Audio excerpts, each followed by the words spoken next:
So here we have the Ford Kuga ST Line X on a 17 plate. Let me show you around the outside of the car first of all, and then we'll hop in and we'll run through some controls on the inside. As you'll see from the outside, with it being the ST line, you have those black alloys as well as a body kit, tinted windows around the rear. Let's start off inside the boot and then work our way around the rest of the car from there. So the tailgate on this particular car is electric, both opening and closing. You just need the key on you. Push the button at the bottom of that key twice in quick succession and the tailgate will open. As you can see, when we approach the boot, there is plenty of space in there, along with that 60-40 split folding rear seat. And then when it comes time to close the tailgate, you can either push the button that you see up there, or another 2 quick pushes of the button on the key, and it will close for you. We're going to continue our way back round to the front of the car now, and then I'll hop in and we can run through some controls on the inside. But now that we've done a full circle of the car, you can see not only is it in great condition, but it's a really fantastic looking vehicle. Just briefly before I climb in, I think it's well worth seeing the interior from this exterior point of view. The seats are half leather, half Alcantara. There's plenty to run through on the dashboard. Just before I get in and do that, I wanted to point out the electric seats. They're actually 10-way electric seats on this car, so very highly adjustable. Okay, we're going to start with the dials. On the left-hand side, we've got the rev counter, and on the right-hand side, the speedometer. You'll see the fuel gauge in the middle at the bottom. And then above that, we have a trip computer, which at the moment is displaying a digital readout for the speedometer. You can change the information that's displayed up there using the buttons on the left-hand side of the steering wheel, should you wish to. And then beneath that, you'll see the total miles on this car are 6,487. If we back out to the steering wheel, the arrows I was using a moment ago are these ones on the left. Below that, we've got cruise control and speed limiter. And then on the right hand side, we have stereo controls as well as voice activation for your phone. So once you pair a phone, hit that button, ask it to dial any one of your contacts list, and it will do that for you. Pairing the phone is done over on this touch screen in the center here, where you just hit add device and follow the instructions on screen.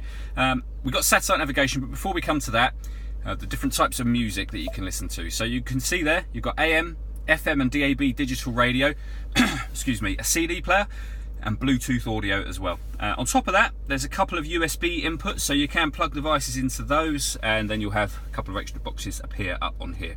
The CD player is just above the unit, as you can see.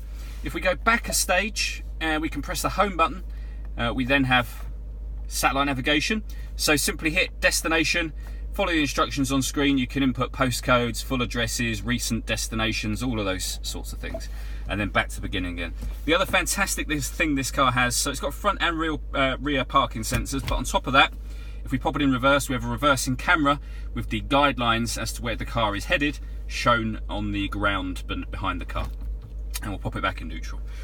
Below that, we've got the dual zone climate control, so we can turn it on first of all.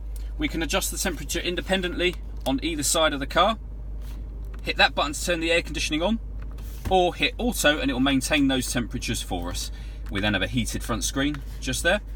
Beneath that, we can turn off this car's stop and start. So pushing that button will stop the engine from cutting out when you're stationary in traffic. If you'd rather leave it on, just have it as displayed there. This button will open the tailgate electronically from inside the car. We can turn off or on the front parking sensors, and this button is the, if you push that, I'll show you on the screen in fact, we push that, this is where the car can park itself. So it can either parallel park, it can park you in a bay should you wish to, and it will do that on either side of the road. So really clever system.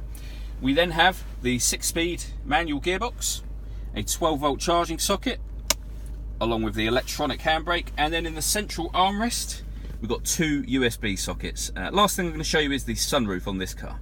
So as you can see, at the moment the blind for the sunroof is closed. It's very easy to operate. Push that button, it'll open up the blind section. It will stop halfway, but if you give it a second push, it will open in its entirety, giving you a full panoramic window. If you then push the button on the opposite side here, it will open the sliding section of this sunroof. It gives you not only a fantastic amount of light, but obviously air as well.